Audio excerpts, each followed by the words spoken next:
오늘은 창세기 43장 16절부터 보도록 하겠습니다. 요셉은 베냐민이 그들과 함께 있음을 보고 자기의 청지기에게 이르되 이 사람들을 집으로 인도해 드리고 짐승을 잡고 준비하라. 이 사람들이 정오에 나와 함께 먹을 것이니라. 청지기가 요셉의 명대로 하여 그 사람들을 요셉의 집으로 인도하니 그 사람들이 요셉의 집으로 인도되매 두려워 이르되 전번에 우리 자루에 들어있던 돈의 일로 우리가 끌려드는도다.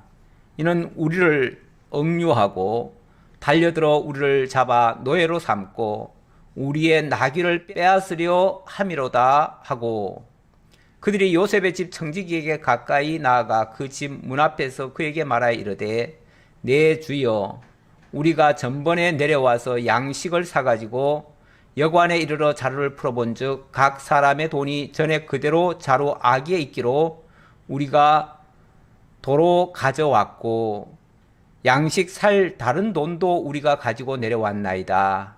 우리의 돈을 우리 자루에 넣은 자가 누구인지 우리가 알지 못하나이다. 우선 22절까지 봉독해 드렸습니다.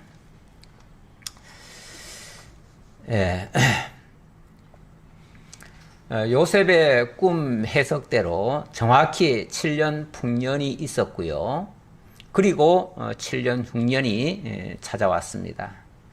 이 흉년의 고통은 모든 살아있는 존재들에게 고통을 안겨다 줍니다. 그리고 그 지경은 애굽 전역뿐 아니라 그 이웃나라 가나안 땅 언약 자손들에게까지 미쳤습니다. 그 때문에 야곱은 아들 10명에게 특명을 내립니다. 애굽 땅에 가면 양식이 있다고 하니 너희들이 내려가서 양식을 좀 구해와라. 이렇게 특명을 내렸습니다. 그런데 애굽으로 내려간 그 아들들이 애굽의 총리에 의해서 졸지에 정탐꾼으로 몰리게 됩니다. 총리는 베냐민을 데려오라면서 그때까지 시므온을 볼모로 잡아두었지요. 그래서 형들은 이제 베냐민을 데려가야만 합니다. 그런데 이번에는 아버지가 베냐민을 절대로 놓을 수 없다고 합니다. 낭패지요. 한쪽에서는 데려오라고 하고 한쪽에서는 내줄 수 없다고 하고 그러니 근 1년 동안을 아마도 어떻게 할 바를 알지 못한 채 시간만 보낸 거예요. 시간만 보내면 일이 해결될 것 같은데 이게 목적이 있는 일이라 그럴 수가 없습니다. 해결이 안 돼요. 이거는 일을 해야만 해결이 되는 거지 일을 안 하고는 해결이 안 되는 일이에요. 그래서 결국은 흉년은 1년 후에도 여전히 들었고요. 그러니까 양식은 다 떨어졌고요. 그대로 놔두면은 이제 전 식구가 다 아사지경이에요. 그 정도가 되니까 야곱이 너희들 이렇게 가만히 있으면 어떡하느냐. 얼른 가서 또 빨리 그 양식을 사와라. 그러니까 베냐민을 못 데려가면은 양식을 팔지도 않고 우리가 도저히 갈 수도 없습니다. 그랬더니 할 수 없이 베냐민을 내어주게 됩니다. 내어주면서 하는 말이 내가 베냐민을 잃으면 잃으리로다 하면서 아주 큰 결정을 하지요. 뭐 베냐민 안 놓치면은 전 식구가 다 죽을 판이니까요. 그러니까 전 식구가 다 죽는 것보다는 그나마 베냐민 하나를 희생시키는 게 나으니까요. 뭐 그렇게 생각했는지 모르지만 어쨌든 이렇게 해서 포기를 했습니다. 사람들은 뭘 내려놓는다는 게 굉장히 힘듭니다. 뭘 내려놓는 순간 모든 것을 다 잃고 그 길로 죽는 줄 알아요. 그런데 의외로 내려놔야만 사는 길도 많습니다. 사실은 내려놓는 게 진짜 사는 길일 수 있어요. 근데 그거를 잘 모르죠. 그러니까 눈앞에 내려놓으면 당장 손해가 나는 것 같잖아요. 손해가 나는 것 같고 안 될 것 같고 죽을 것 같고 그러니까 못 내려놓는 건데 사실은 그게 자기를 붙들고 있는 우상인 거예요. 예. 자관 내가 못 내려놓는다는 것도 내가 굉장히 귀하게 여기고 아끼는 일종의 우상과 같은 거예요. 근데 하나님보다 더 귀하게 여기거나 하나님 앞에서도 내려놓지 못하는 게 있다면 그거는 진짜 우상 덩어리인 거예요. 아무리 자식이지만 자식도 때로는 우상이 될 수 있어요. 그런데 너무 막 정말 자식도 귀하게만 여기고 곱게만 키우면요 나중에 그 자식에 의해서 크고 다치는 수도 있습니다. 그러니까 그런 식으로 대하는 것은 대하는 태도가 사실은 바람직하지 않습니다. 좀 빗나가는 얘기인데요. 어쨌든 내려놓는 게 오히려 살 길이었다. 그 얘기 하려고 제가 그 말씀 드렸고요. 실제로 베냐민을 데리고 가니까 일단은 막혔던 문제들이 하나씩 풀려가기 시작합니다. 그래서 요셉의 이제 용서도 받게 되죠. 용서도 받게 되고, 그리고 나중에는 물론 좀 생략되는 얘기인데 나중에는 요셉뿐 그 다른 형제들뿐 아니라 야곱까지도 애굽에 내려가서 요셉의 그 통치 아래에 들게 되지요. 되는데 물론 요셉의 도움을 받는 것이죠. 도움을 받는 것이지만 결국은 요셉이 통치하고 있는 나라의 그 아래에 들어가는 거니까 결국은 절하는 것과 같은 거죠. 실제로 형들은 절을 했고요.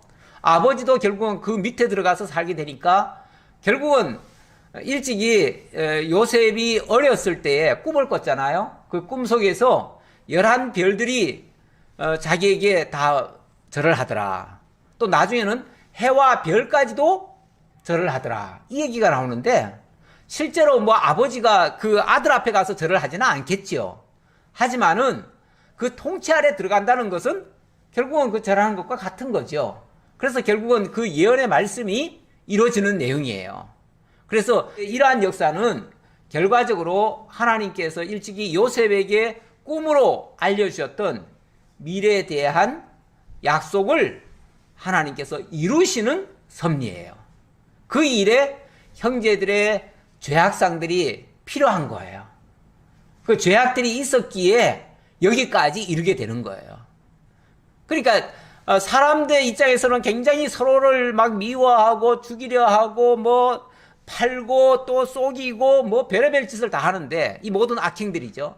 그 악행들이 결과적으로는 하나님의 뜻을 이루는 그런 수단들, 그런 과정들이 되어지는 거예요. 그러니까 결과적으로는 이 모든 것을 하나님이 합력해서 하나님 당신의 뜻을 이루어내시는, 합력하여 선을 이루시는 그러한 역사 섭리였다라는 말씀을 드리겠습니다. 자, 그리고 16절부터 다시 한번 설명을 좀 드리도록 하지요. 요셉은 베냐민이 그들과 함께 있음을 보고 자기의 청지기에 이르되 이 사람들을 집으로 인도해 드리고 짐승을 잡고 준비하라. 이 사람들이 정오에 나와 함께 먹을 것이니라. 예, 베냐민을 본 요셉의 마음 얼마나 기뻤겠습니까? 정말 몇십 년 만에 그 동생, 그 형제들이 하는 짓을 봐서는 이 베냐민도 온전치 못했을 것이다 라고 나름대로 생각을 했을 텐데 그나마 건강한 모습으로 이렇게 온 것만 해도 귀하잖아요. 아주 좋게 여기잖아요. 그리고 너무 정말 하나밖에 없는 동생, 물론 형제들이 많지만은 그 중에서도 특별히 같은 어머니에게서 태어난 어찌 보면 유복자 같은 이 동생 베냐민은 유복자 같은 동생이잖아요. 엄마가 아기 낳다가 죽었으니까 그랬으니까 더 애달픈 동생이었는데 그 동생을 보니까 속에서 끓어오르는 어떤 격정이 있는 거죠. 그러니까 너무너무 기쁘면서도 또 감격적인 그런 모습이죠. 그래서 어쨌든 그들을 반갑게 맞으면서 우선 청지기에게 안으로 들어가서 좀 짐승도 잡고 잔치를 좀 준비해라. 내가 이 사람들과 함께 점심을 먹겠다. 정오에 나와 함께 먹을 것이다 하는 말은 점심 먹겠다 그 말이죠. 오늘 점심은 이 사람들과 함께 먹겠다.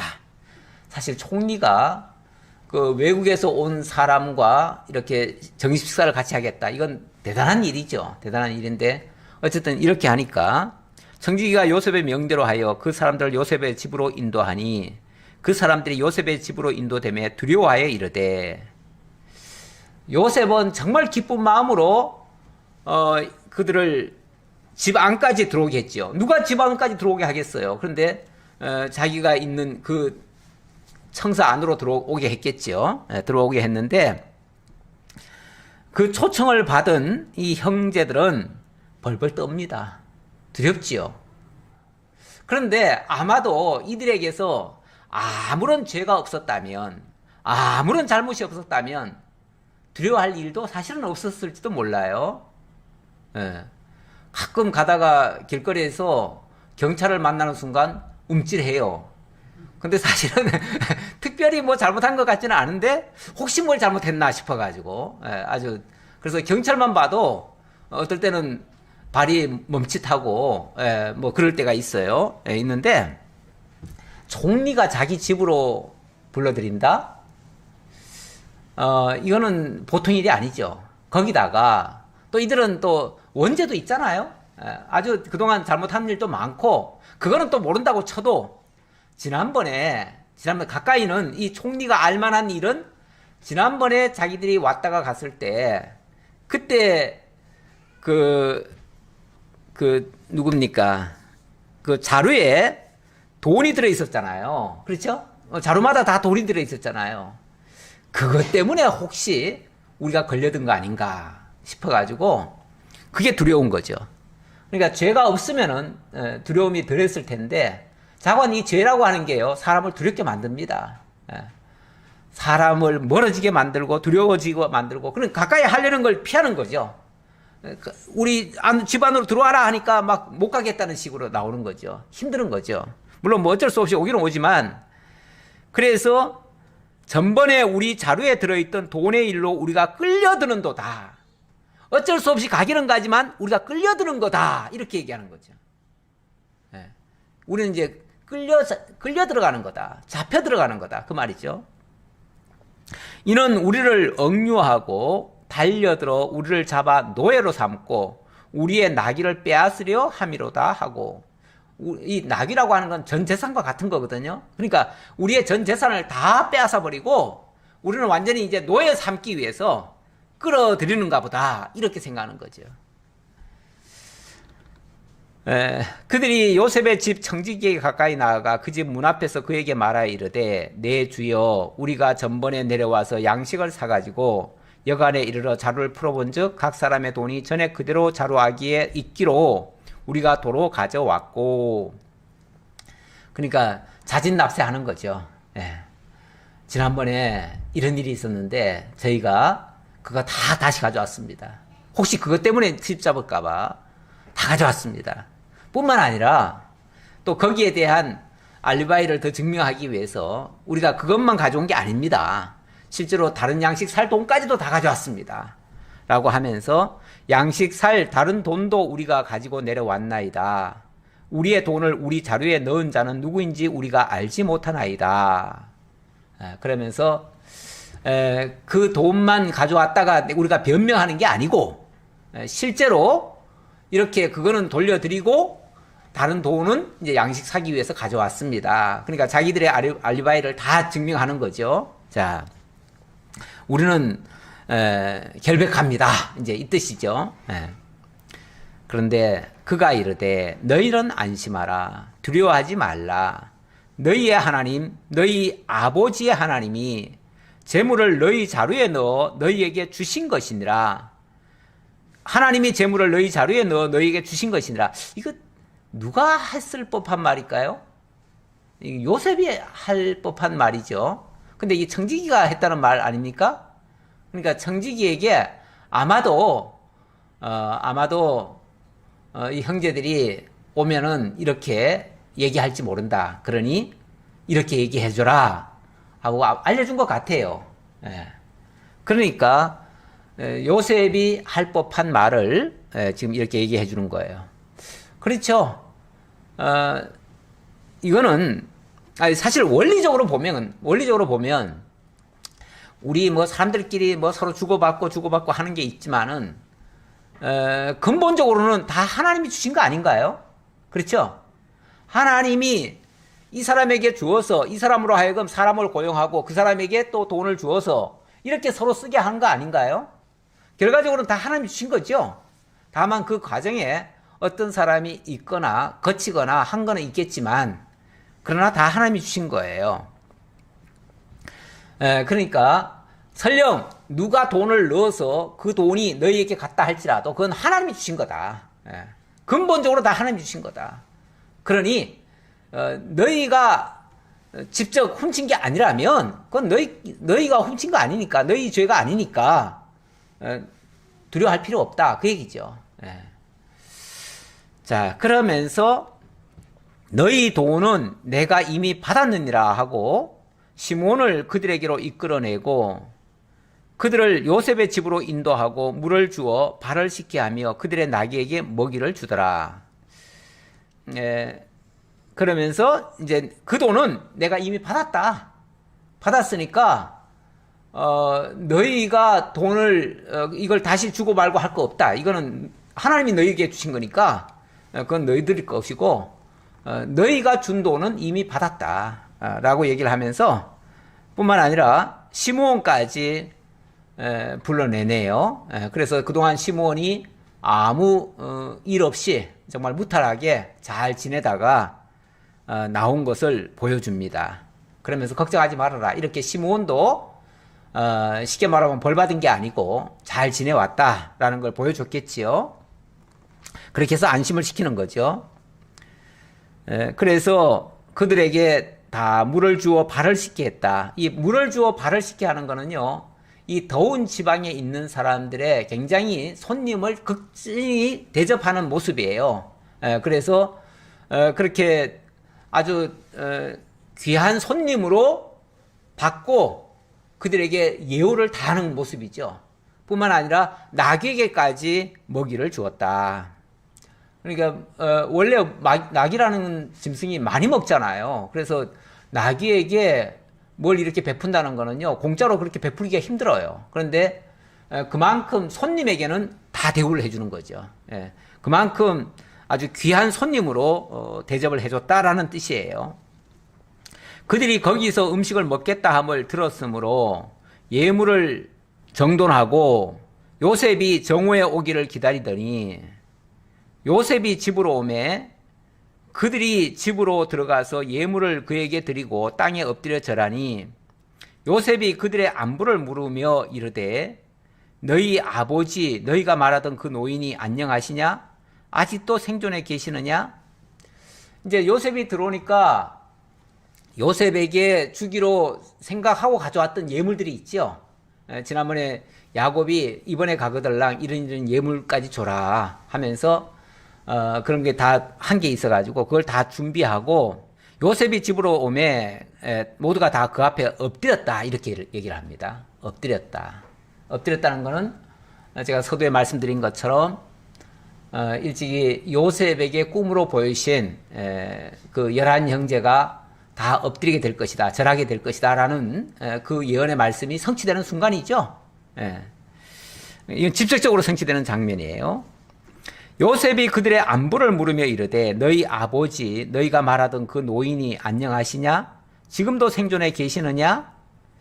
그렇죠. 벌써 몇십 년이 지났으니까 그동안 그 아버지가 정말 건강하게 잘 계시는지 굉장히 궁금하기도 하고 물론 전에도 물어봤겠지만은 그 참 굉장히 궁금한 거죠. 그랬더니 그들이 대답하되 주의 종 우리 아버지가 평안하고 지금까지 생존하였나이다 하고 머리 숙여 절하더라. 거듭거듭 절하는 거죠. 요셉이 눈을 들어 자기 어머니의 아들 자기 동생 베냐민을 보고 이르되 너희가 내게 말하던 너희 작은 동생이 이 아이냐? 그가 또 이르되 소자여 하나님이 내게 은혜 베푸시기를 원하노라. 이 아이냐 하면서 축복을 하는 거죠. 요셉이 아우를 사랑하는 마음이 북받쳐 급히 울 곳을 찾아 안방으로 들어가서 울고 얼굴을 씻고 나와서 그 정을 억제하고 음식을 차리라 하며 그들이 요셉에게 따로 차리고 그 형제들에게 따로 차리고 그와 함께 먹는 사람에게도 따로 차리니 애굽 사람은 히브리 사람과 같이 먹으면 부정을 입음이었더라.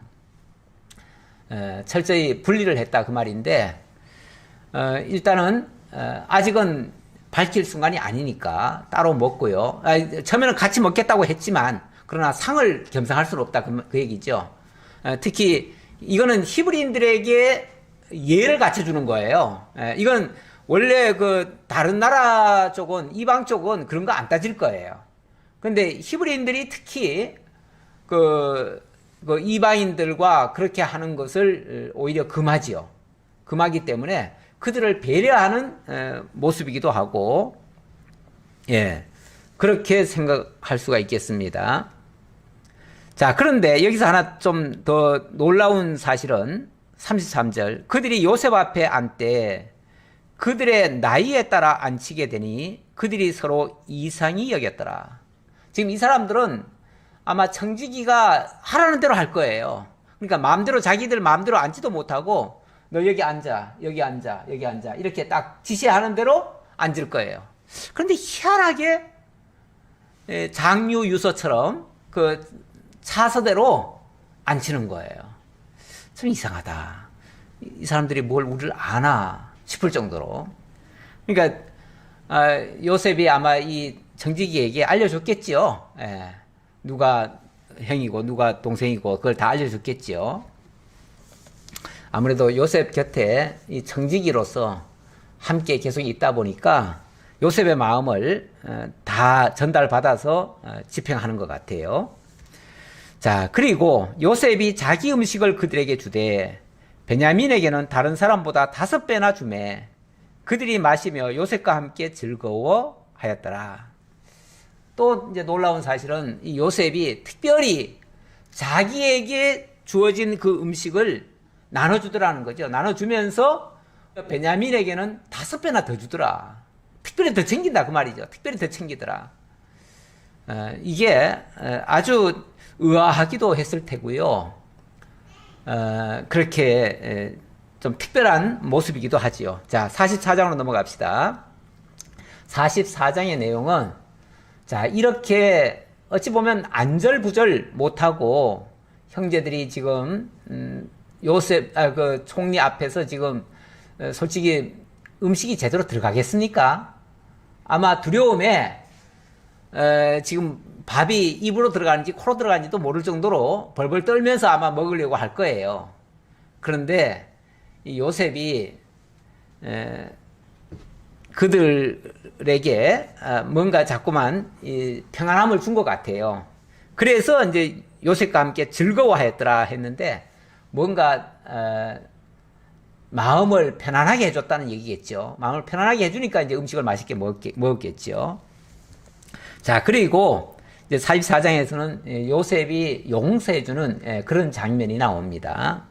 요셉이 그의 집 청지기에게 명하여 이르되 양식을 각자의 자루에 운반할 수 있을 만큼 채우고 각자의 돈을 그 자루에 넣고 또 내 잔, 곧 은잔을 그 청년의 자루 아기에 넣고 그 양식 값 돈도 함께 넣으라 하매 그가 요셉의 명령대로 하고.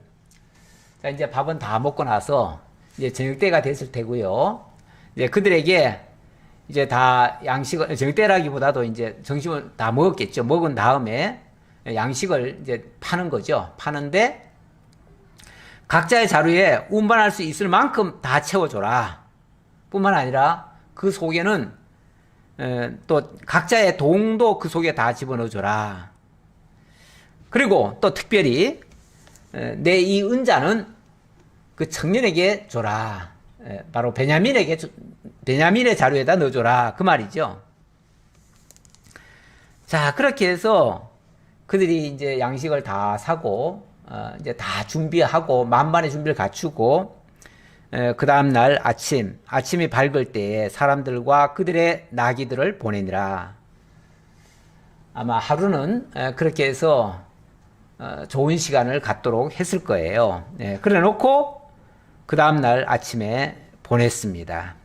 그래 놓고 그들이 성읍에서 나가 멀리 가기 전에 요셉이 청지기에 이르되 일어나 그 사람들의 뒤를 따라가서 그들에게 이르기를 너희가 어찌하여 선을 악으로 갚느냐. 그들이 이제 저만큼 갔을 때 갑자기 뒤쫓아 막 군인들을 보낸 거예요. 보내가지고 한다는 소리가 청지기가 따라갔겠죠. 청지기가 가가지고 한다는 소리가 너희가 어찌하여 선을 악으로 갚느냐. 내가 너희들을 얼마나 선대를 해줬는데 악으로 원수 갚듯이 악으로 갚느냐. 이런 식으로 이제 얘기를 하는 거죠. 아마 그 형제들은 깜짝 놀랐겠죠. 이게 무슨 소리야? 무슨 소리야? 라고 생각했을 텐데, 그 청지기가 하는 말이 이것은 내 주인이 가지고 마시며 늘 점치는 데 쓰는 것이 아니냐. 너희가 이같이 하니 악하도다 하라. 은잔 얘기입니다. 은잔. 은잔을 얘기하면서 그 은잔은 우리 총리님께서 맨날 그 점치는데 사용하는 거 아니냐. 점친다는 표현은 실제로 이 요셉이 점을 쳤다는 얘기가 아니고 그걸 늘 귀하게 여기면서 그걸 이제 사용했던 거다. 그 말이죠. 그러니까 중요한 일을 결정할 때도 늘 그 잔을 마시면서 이렇게 일을 했고 그럴 때 쓰던 거다. 그 얘기죠. 그러면서 청지기가 그들에게 따라가서 그대로 말하니 그들이 그에게 대답하되 내 주여 어찌 이렇게 말씀하시나이까. 당신의 종들은 이런 일을 결단코 아니하나이다. 이런 일을 절대로 우리는 할 이유가 없습니다. 그렇게 하지 않습니다. 우리는 그런 사람 아닙니다. 누가 좀 억울한 소리 하면은 나는 결단코 그런 일을 한 적이 없습니다. 하늘을 보고 맹세를 합니다. 이렇게 말하는 사람들이 있어요. 하늘 맹세했다가는 큰일 나요. 뭔가 꼬투리가 걸렸으니까 그렇게 사람들이 쳐다볼 텐데 그렇게 말을 할 텐데 혹시나 부지 중에 내가 그런 일이 있었을까 한번 살펴보고 확인해 보는 그럴 필요가 있는데 나는 절대로 그러지 않습니다. 그런 일을 하는 사람 아닙니다. 나는 그렇게 살지 않았습니다. 이렇게 말하면은 뭔가 하나 꼬투리 나오면요 조그만 거 나와도 다 걸려요. 그동안 말한 게 다 거짓말로 돼버려요. 우리 자루에 있던 돈도 우리가 가나안 땅에서부터 당신에게로 가져왔거늘 우리가 어찌 당신의 주인의 집에서 은금을 도둑질하리이까. 우리가 필요한 거 다 가져왔는데 뭐 때문에 거기서 또 은금을 우리가 도둑질을 하겠습니까? 할 이유가 없습니까? 말은 맞지요. 말은 맞는데 일부러 넣었으면 있는 거죠. 그렇죠. 일부러 넣을 일은 만무하겠지만 원칙은 만무하지만 일부러 넣으면 있는 거죠. 어떻게 하겠어요. 그러면서 자신감이 있다 보니까 절대 자기네들은 그럴 리가 없다고 생각하니까 이런 소리까지도 합니다. 당신의 종들 중 누구에게서 발견되든지 그는 죽을 것이요 우리는 내 주의 종들이 되리이다. 그가 이르되 그러면 너희의 말과 같이 하리라.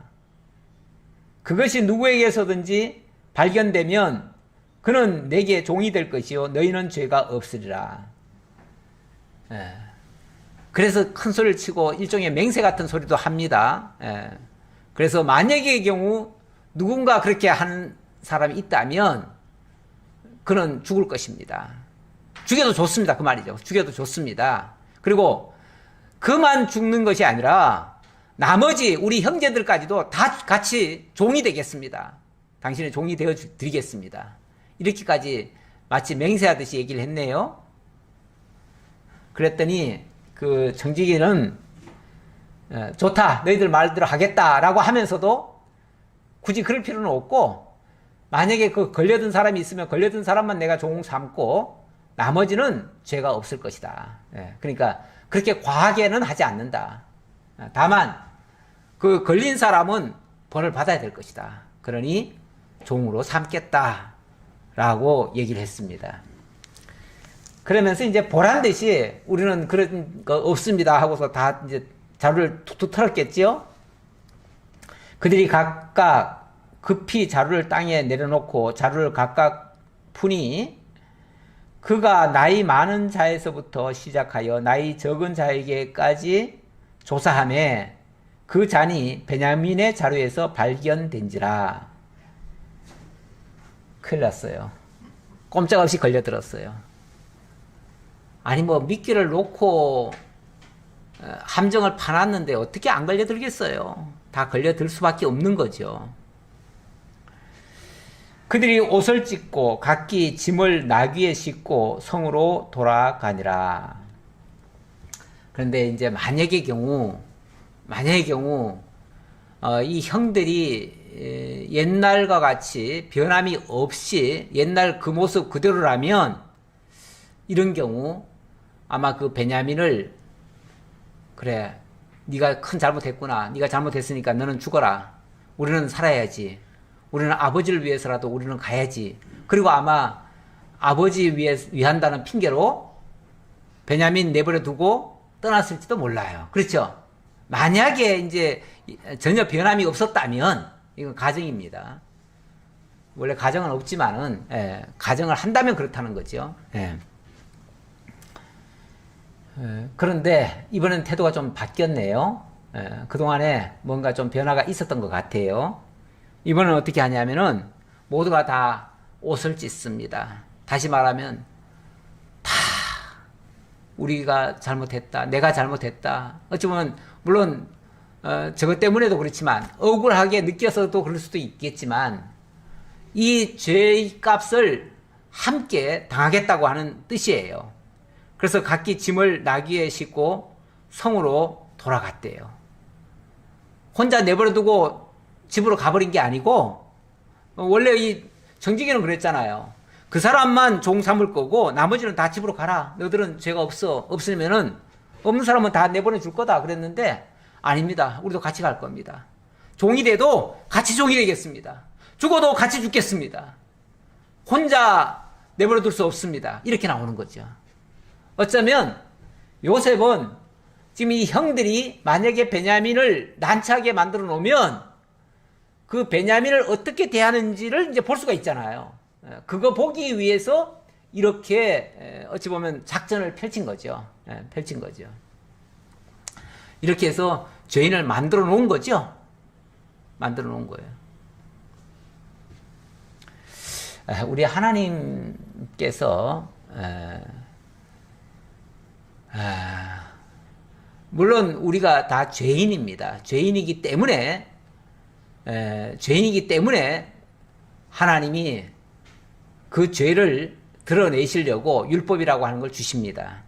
그런데 만약에 율법이 없었다면 죄인이라 할지라도 죄가 드러날까요?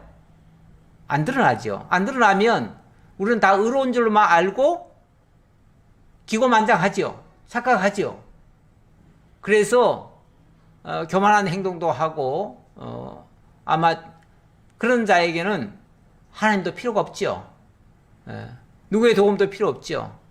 나는 내 스스로가 의로우니까 나 스스로 믿고 살아가죠. 그런데 우리 하나님께서는 그렇게 살아가려고 하는 인생들에게 너는 죄인이야. 죄인이라는 걸 알게 하려고 일부러 죄 아래 가두셔요. 가두시는 방법이 율법이라고 하는 걸 갖다가 안겨다 주는 거예요. 율법이라고 하는 게 어찌 보면 올무같이 돼버렸어요. 그렇죠? 올무같이 돼서 그래서 율법을 받아든 인간은 자기의 모든 행동거지가 거기에 걸려들어요. 걸려들어서 다 죄가 돼버려요. 그렇게 죄가 되면 그 죄를 깨달은 자는 회개할 것이고 회개하면 구원을 받을 것이고 그렇지 않는 자들은 자기 잘난 줄만 알고 계속 살다가 끝나는 거죠. 끝나는데 자기가 죄인인 줄을 깨달은 자들은 구원을 받게 되어지는 이런 은혜가 주어져요. 그러니까 율법을 통해서 죄 아래 가두는 것이 결국은 하나님의 구원을 위한 은혜의 섭니다. 이런 말씀을, 이런 원리를 사실 이 말씀 속에서도 찾아볼 수가 있어서 제가 말씀을 드려봅니다. 로마서가 그런 얘기를 해요. 그래서 모든 사람을 하나님이 죄 아래 가두셨다고요. 하나님이 죄 아래 안 가두시면은 누가 죄인으로 드러나겠어요? 안 드러나죠. 근데 하나님이 어찌 보면 죄 아래 들게 하는 거예요. 지금 요셉이 어찌 보면 이 형제들을 다 죄 아래 들게 만든 거예요. 들게 만들어 가지고 죄를 깨닫도록 그렇게 하는 거죠. 자, 14절입니다.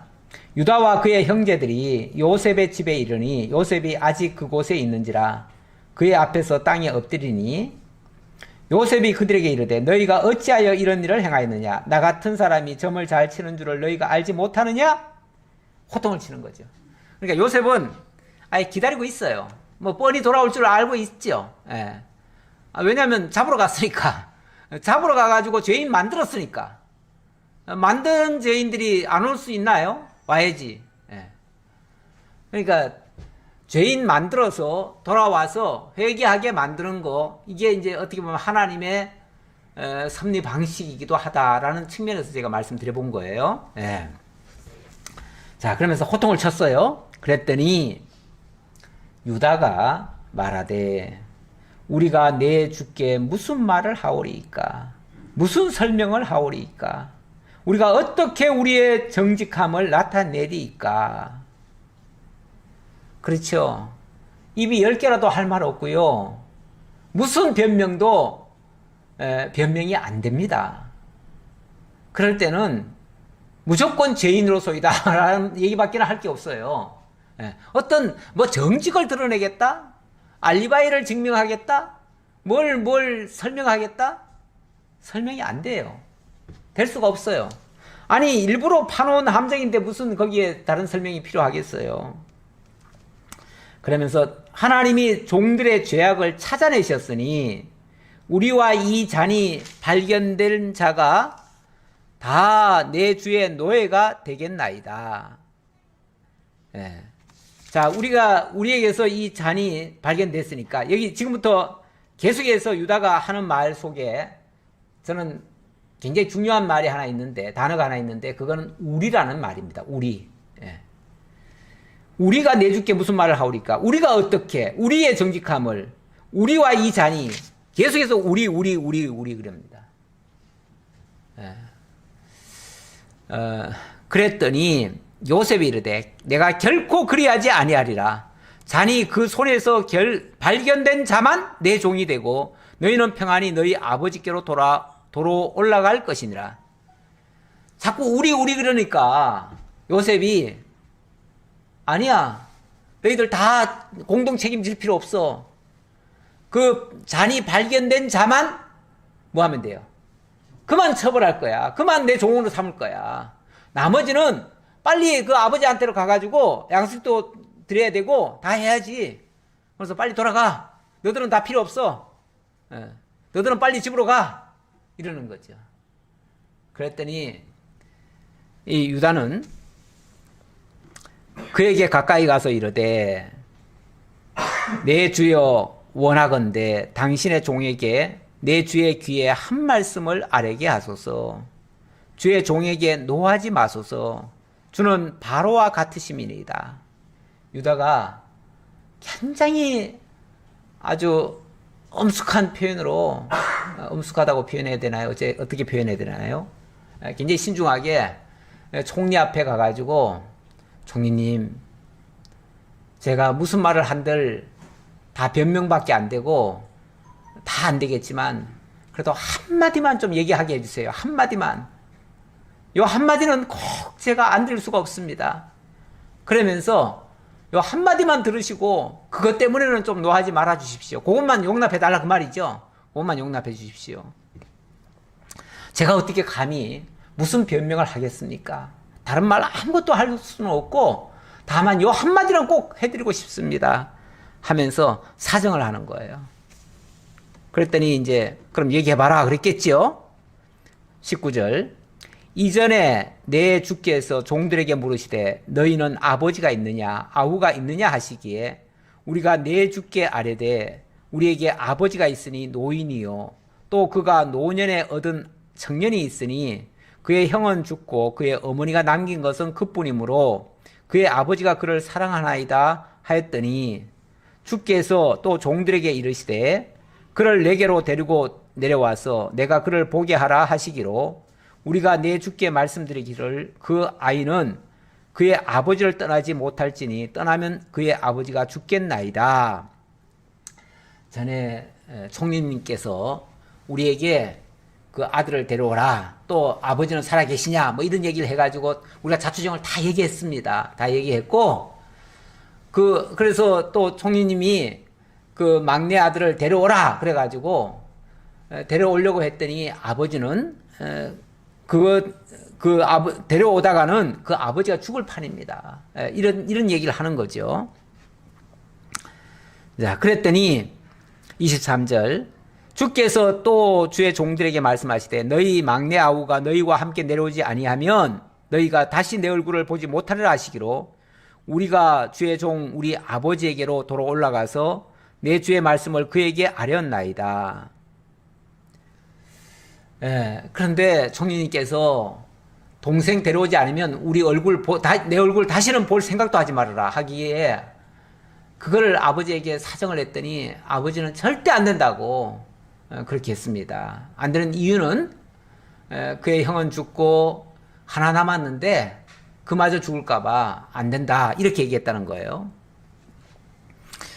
그런데 세월이 지나가지고 또 흉년이 계속되니까 또 이제 죽게 생겨가지고 25절 그 후에 우리 아버지가 다시 가서 곡물을 조금 사오라 하시기로 우리가 이르되 우리가 내려갈 수 없나이다. 우리 막내 아우가 함께 가면 내려가려니와 막내 아우가 우리와 함께 내려가지 아니하면 그 사람의 얼굴을 볼 수 없음이니이다.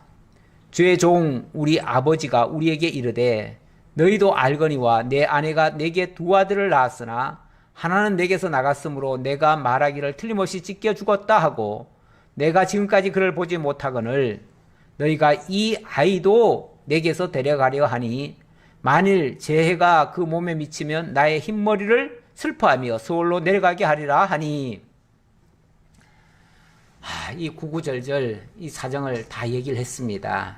그래 놓고 30절 아버지의 생명과 아이의 생명이 서로 하나로 묶여 있거늘 이제 내가 주의 종 우리 아버지에게 돌아갈 때 아이가 우리와 함께 가지 아니하면 아버지가 아이의 없음을 보고 죽으리니 이같이 되면 종들이 주의 종 우리 아버지가 흰머리로 슬퍼하며 서울로 내려가게 함이니이다. 만약에 이번에 이 아이를 데리고 올라가지 못한다면 아마 그 길로 우리 아버지는 절망해서 죽을 겁니다. 절망해서 죽을 겁니다. 그러니 이 아이를 안 데려갈 수가 없습니다. 안 데려간다면 우리도 여기서 같이 죽을 수밖에 없습니다. 도저히 이 아이를 놓고는 갈 수 없습니다. 왜냐하면 이 아이와 아버지가 생명이 연결되어 있습니다. 하나로 연결되어 있습니다.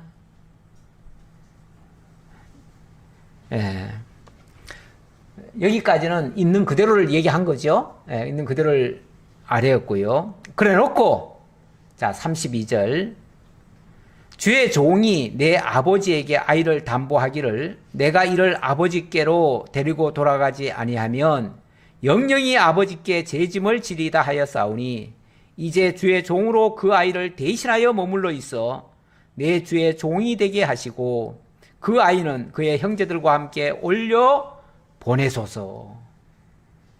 제가 대신 지겠습니다. 제가 대신. 이게 정말 유다의 그래도 귀한 한 장면이죠. 지금까지 유다에게서 그렇게 뭐 좋은 면을 별로 본 적은 없었는데요. 없었는데 물론 뭐 처음에 형제들이 다 죽이자고 할 때 그때 죽일 거 뭐 있느냐. 그냥 팔면 그만이지. 이런 식으로 말했던 유다였어요. 예. 그래가지고 일단 죽음에서 면하게 한 것까지는 한 것 같아요. 예. 뭐 거의 죽은 거나 뭐 마찬가지긴 하지만 어쨌든 그래 놓고 그것 때문에 그 죄책감에 유다가 많이 시달렸던 것 같고 많이 힘들었던 것 같아요. 그 뒤에 많이 힘들었다가 정말 아버지가 이 베냐민을 못 놓는 바람에 그때도 아버지한테도 그런 맹세를 했습니다. 만약에 베냐민을 못 데려온다면 제가 책임지겠습니다. 뭐 이런 식으로 얘기를 했지요. 예. 자, 그렇게 얘기를 했는데 여기서도 마찬가지로 제가 대신 그 벌을 받겠습니다. 동생의 모든 죄값은 제가 다 담당하겠습니다. 그러니 동생은 돌려보내세요. 그래야 아버지가 안 죽습니다. 안 그러면 아버지가 죽습니다. 예. 자, 그러면서 그 아이가 나와 함께 가지 아니하면 내가 어찌 내 아버지에게로 올라갈 수 있으리까? 두렵건대 제 해가 내 아버지에게 미침을 보리이다. 꼼짝없이 아버지 돌아갈 수밖에 없습니다. 그러니 제가 다 지겠습니다. 제게 이 죄값을 물으세요. 제게 죄값을 물어주세요. 이게 어찌 보면 유다의 진심이기도 하지요. 진심이고 참 유다가 그래도 많이 바뀌었다는 것을 알 수가 있습니다. 유다의 그 많은 바르게 되어졌음을 이제 볼 수 있는 장면이기도 하지요. 뿐만 아니라 앞에서도 계속해서 우리 이런 표현을 썼잖아요. 우리가 벌을 받아도 같이 받고 이제 공동 책임을 다 지겠다는 거죠. 원래 형제라는 것이 원래 한 뿌리에서 나온 자들이기 때문에 한 지체이고 지체는 어떤 의미에서 공동 운명체예요. 그래서 재난을 받아도 같이 받고 또 기쁨이 있을 때는 같이 기뻐하고 슬픈 일이 있을 때는 같이 슬퍼하고 모든 것을 같이 해야 되는 것이 맞지요. 그런데 전에 했던 일은 전혀 그렇지 않았어요. 굉장히 이기적이었던 거였어요. 자기들이 좋기 위해서 미운 형제는 제거해버리려고 하는 그런 악한 생각까지도 했었는데 이제는 그 마음은 바뀐 것 같아요. 몇 차례의 그 연단과 시험과 그런 과정을 거쳐서 이게 바뀐 것 같아요. 우리가 이런 지체의식, 형제의식 이게 없을 때는요, 우리 성도들도 다 뭐 이기적일 수밖에 없어요. 다 누구든지 다 자기중심적이죠. 그러니까 자기 이득을 위해서 신앙생활도 하고 뭐 모든 걸 다 하지요. 그런데 이 지체의식이 확고하게 정립이 되어지면 그때는 우리 함께 전체를 위해서 때로는 자기를 좀 희생하기도 하고 자기가 그 일에 밑거름 역할도 하기도 하고 사실 이 교회가 성장하는 교회, 성숙된 교회라고 하면 이기적인 그 식구들은 줄어들고 근데 원래 아기가 태어나면 굉장히 이기적입니다. 원래. 그래서 어릴 때는 다 이기적이에요. 근데 이제 성숙한다는 것이 뭐냐면은 남을 배려하는 거죠. 남을 이해하고 다른 사람을 돌아보고 많은 사람을 위해서 희생하고 봉사하고 이렇게 이제 점점 바뀌는 거죠. 이게 이제 교회의 성숙이라고도 말씀드릴 수 있고 우리 성도들의 성숙이기도 해요. 성도들도 처음에 신앙생활 하면 다 자기중심적이에요. 그래서 교회는 자기를 위해서 존재해야 되고 자기한테 이로와야 되고 교회가 나에게 뭘 해줘야 되고 이것만 이제 생각하죠. 그래서 교회에서 만약에 그렇게 못 해줄 때는 교회에 대해서 굉장히 섭섭함이 들어요. 그래서 교회가 사랑이 없는 이면 이런 소리를 자꾸 하게 돼요. 그런데 본인이 성숙하게 되어지면 교회가 사랑이 없다는 말을 하기 전에 자기가 사랑을 베풀지요. 자기가 다른 형제들을 위해서 대신 희생을 하지요. 봉사를 하지요. 섬기는 일을 하지요. 이렇게 이제 점점 바뀌어 가는 거죠. 그런 교회를 성숙한 교회다 이렇게 말할 수 있는 거죠. 유다의 모습이 처음에는 굉장히 이기적이었는데 지금 보니까 자기가 대신 짐을 지겠다, 죄짐을 다 지겠다라고 하는 이런 희생의 마음까지를 지금 보여주고 있습니다. 저는 굉장히 많이 성숙됐다. 그동안에 많은 연단이 그로 하여금 이렇게 많이 성숙하게 만들었다. 그래서 하나님께서 그 성숙을 통해서 나중에 그 유다 지파에게 엄청난 그 하나님의 약속까지 하지 않았는가. 물론 뭐 근본적으로는 하나님의 그 뜻 가운데 있는 건데 그런 과정을 거쳐서 성숙하게 만들어 가신다. 우리들도 뭐 하나님이 다 선택했다고 하지만 선택되었더라도 처음부터 다 성숙한 사람이 아니잖아요. 다 미숙한 상태에서 이기적으로 출발했다가 점점 성숙해 가는 거죠. 그렇게 하나님이 만들어 가시는 섭리인 거죠. 그 만들어 가는 과정에 많은 연단들이 필요한 거죠. 또 연단이 없었다면 과연 이렇게 성숙할까? 우리가 왜 그런 말도 하잖아요. 아픈 만큼 자란다는 표현. 아이들이 한 번 아플 적마다 쑥쑥 자란대요. 그게 키만 자라는 게 아니고 마음도 넓어져요. 아이들이지만요, 병치레 많이 한 아이들은요, 말하는 게 꼭 어른 같아요. 막 부모도 생각하고요, 모든 가족도 생각하고요, 모든 걸 다 생각하면서 얘기를 해요. 자기만 위해 달라고 절대 하지 않아요. 자기가 아프면데도 다른 부모나 다른 사람을 위해서 자기가 참고 얘기를 해요. 굉장히 어른스러워요. 그만큼 아파본 사람들이 그렇게 성장을 많이 합니다. 그래서 우리 하나님께서 때때로 우리를 성장시키시려고 때로는 아프게도 하시는 그런 역사도 있습니다. 기도하겠습니다. 아버지 하나님 감사합니다. 오늘 요셉과 그의 형제들의 모습을 통해서 우리 하나님의 마음을 조금이라도 읽게 됩니다. 아버지 하나님, 참 우리가 하나님을 모를 때는 너무너무 이기적입니다. 나 밖에는 모르고 나만 위해서 하나님을 때로는 이용하기도 하고 형제들을 이용하기도 하고 또 모든 것을 다 이용의 대상으로 여기기도 합니다. 하지만 하나님께서 그 많은 아픔을 통해서 많이 성숙하게 하니 이제는 형제들을 위해서 희생할 줄도 압니다.